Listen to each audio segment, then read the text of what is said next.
আসসালামু আলাইকুম। বর্ষাকালে ছাদে টবে কিংবা সমতল জমিতে লতা জাতীয় কী কী সবজি চাষ হয় অনেকে আপনারা জানতে চান, বিশেষ করে হোয়াটসঅ্যাপে বা ইনবক্সে নক দেন।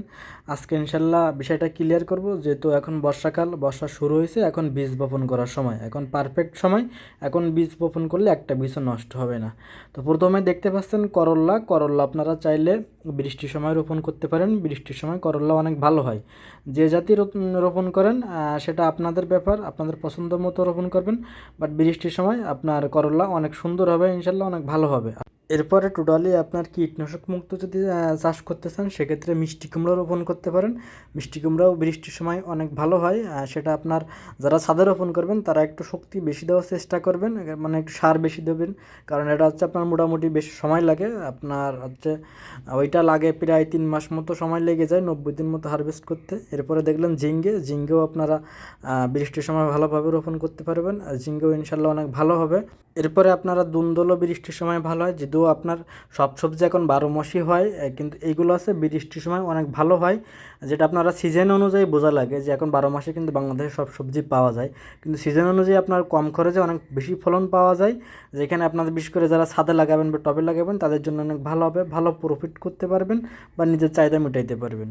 এরপরে লাউ 12 মাস হয়। এরপরে বৃষ্টির সময় লাউ বেশি ভালো হয়, তার জন্য আপনারা বৃষ্টির সময় এখন চারা রোপণ করতে পারেন। চারা বা বীজ যেটা ইচ্ছা সেটা আপনাদের সুবিধা মতো রোপণ করতে পারবেন। আর একটা বিষয় সবসময় মাথায় রাখবেন, বিশেষ করে যারা ছাদে রোপণ করবেন বা যেখানেই রোপণ করেন, আপনারা হাইব্রিডটা রোপণ করার চেষ্টা করবেন। কারণ হাইব্রিডটা ছোটো গাছে খুব দ্রুত ফল আসে, বা আপনি সন্তুষ্ট হবেন বা আপনি খুশি হবেন এই টাইপের।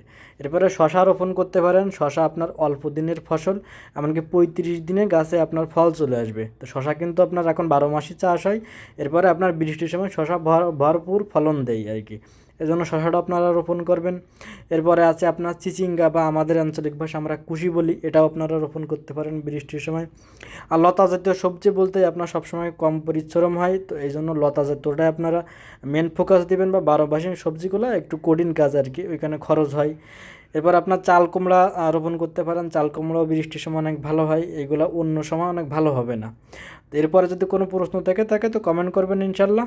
এরপরে আপনারা এই জাতীয় চাষ নিয়ে আপনারা মাটি প্রস্তুত বলেন বা সার কীটনাশক বলেন, বা কোনো রোগ হলে কী প্রয়োগ করবেন, এই জাতীয় যে যে সমস্যায় আপনারাই পড়ে থাকেন বা পড়বেন, ইনশাল্লাহ কমেন্ট করবেন ওই বিষয়টা উল্লেখ করে।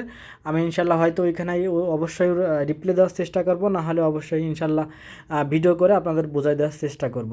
আর কমেন্ট করার আগে অবশ্যই উল্লেখ করবেন যে আপনার ছাদ বাগান কি আপনি সমতল জমিতে চাষ করবেন। আর বিশেষ করে কোনো রোগের বিষয়ে যখন জানতে চাইবেন, তখন অবশ্যই আপনার যে সমস্যাটা হয়েছে সবজি গাছে, বা সেটার ছবি তোলার চেষ্টা করবেন। ছবি তুলে যদি আপনারা কমেন্ট করেন, সেক্ষেত্রে আমার বুঝতে অনেক সহজ হবে। আর আমি ইনশাল্লাহ, যেহেতু আমি আসলে পড়াশোনা কিন্তু কৃষি নিয়ে করি নাই, আমার কৃষিকাজের অভিজ্ঞতা থেকে আমি কথা বলার চেষ্টা করি, তো এই জন্য আপনারা একটু প্রপার ডকুমেন্ট দিয়ে কমেন্ট করলে ইনশাল্লাহ আমার উত্তর দিতে সুবিধা হবে। তো সবাই ভালো থাকেন, আল্লাহ হাফিজ, আসসালামু আলাইকুম।